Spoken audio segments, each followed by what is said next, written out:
Before he died, he begged his brother to protect his children, and that was the beginning of the betrayal.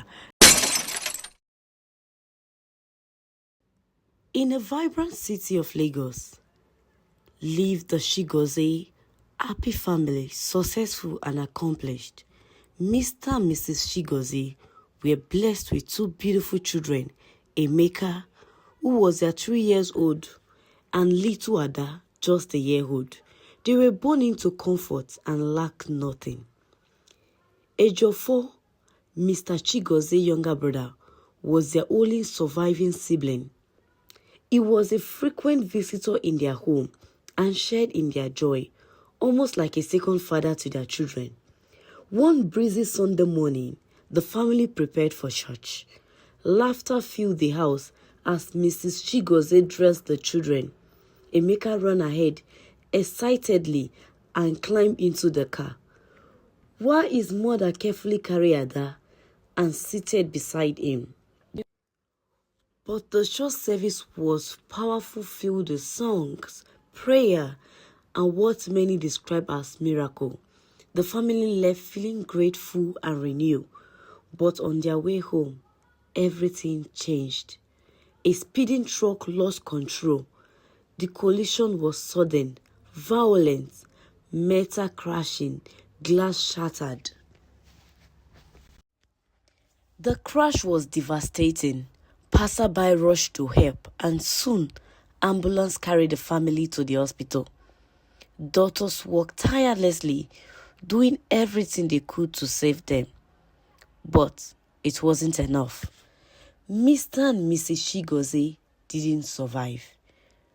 Before his final breath, Mr. Chigozie reached for his brother's hands. His voice was weak, but his words were clear. Ejiofor, please, take care of my children. Train Emeka in my business. Show him everything. Make sure they lack nothing. Tears streamed down Ejiofor's face as he nodded. I swear, my brother, on my life, I will not fail you. Moment later, Mr. Chigozie was gone. Months passed, heavy with grief.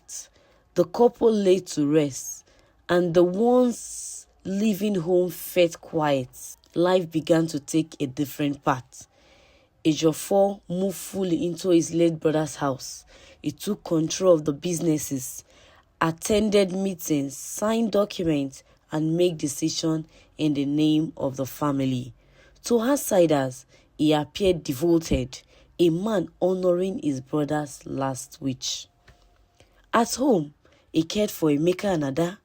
He ensured that they were fed, clothed, and sent to good school. But something has changed. The warmth that once filled the house was gone. Although the children were too young to fully understand, Emeka sometimes sat by the window, crushing one of his father's old shirts as if trying to hold on to a fading memory. Ejiofor, meanwhile, stood at a crossroad every day. He repeated his promise in his mind. But promises, especially those made in moments of grief, can be difficult to keep, and sometimes they can be broken. The weight of responsibility on Ejiofor has become unbearable. Between running his businesses and taking care of his brother's children, he found himself stretched too thin. In time, he made a decision, one that many around him quietly expected.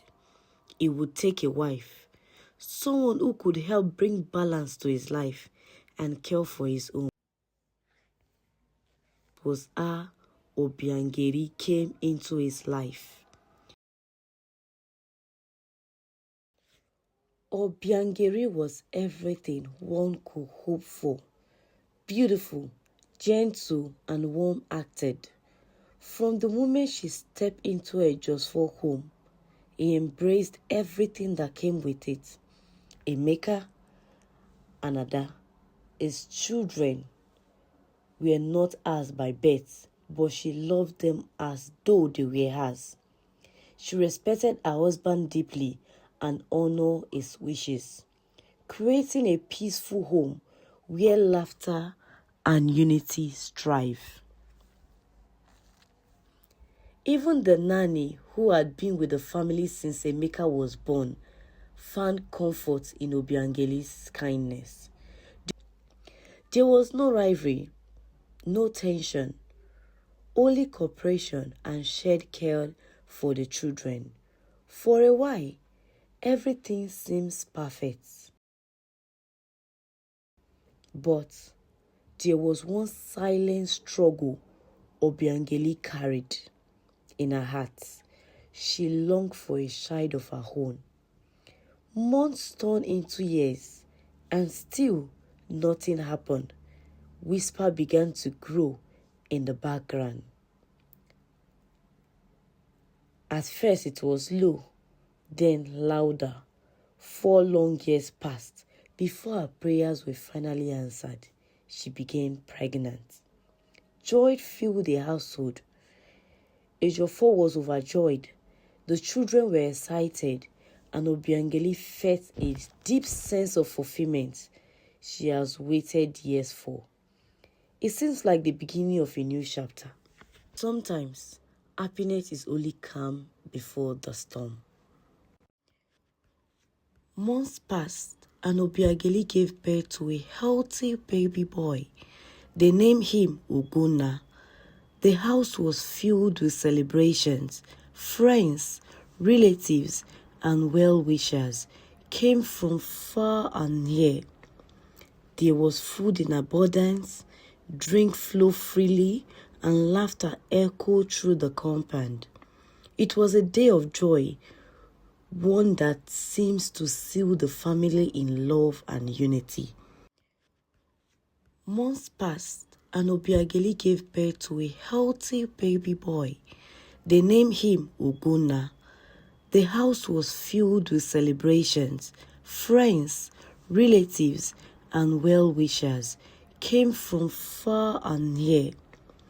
There was food in abundance, drink flowed freely, and laughter echoed through the compound. It was a day of joy, one that seems to seal the family in love and unity. Time moved quickly, as it has always does. Ugonna grew, surrounded by affection, but no one loved him more than his father, Ejiofor. No, time moved quickly, as it has always does. Ugonna grew, surrounded by affection, but no one loved him more than his father, Ejiofor.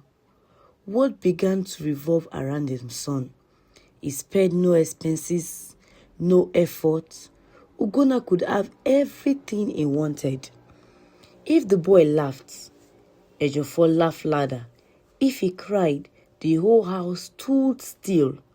It was love, but it was also something else, so binding that he failed to notice the quiet changes happening around him.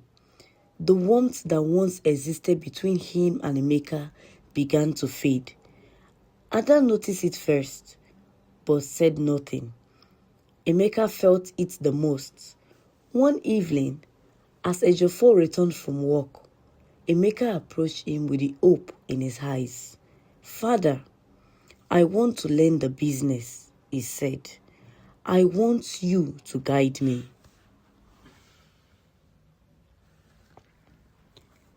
Ejiofor barely looked at him.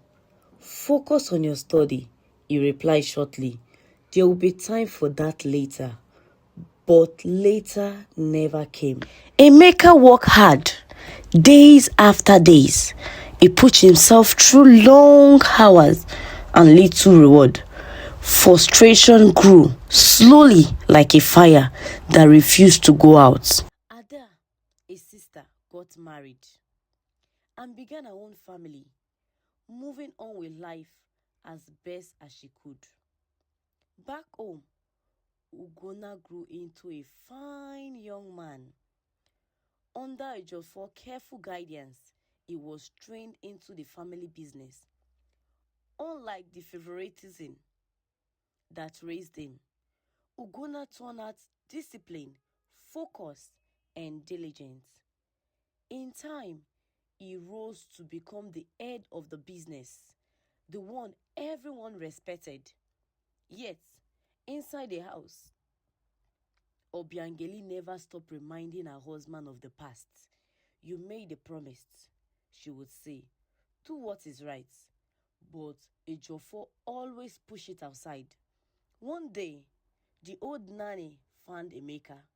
She spoke to him with concern, urging him to connect with people who could help him raise people, who knew the history, people who could open doors.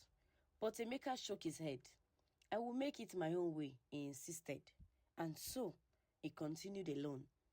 Life moves, life moved on, but it was not kind. Emeka fell deeper into hardship. In the midst of it, he found love. His girlfriend became his wife, and together they started a family. They had children. They survived, but survival was all it ever was. The weight of responsibility, the years of struggle, the quiet pain he carried, it all took its toll. One day, without warning, Emeka collapsed.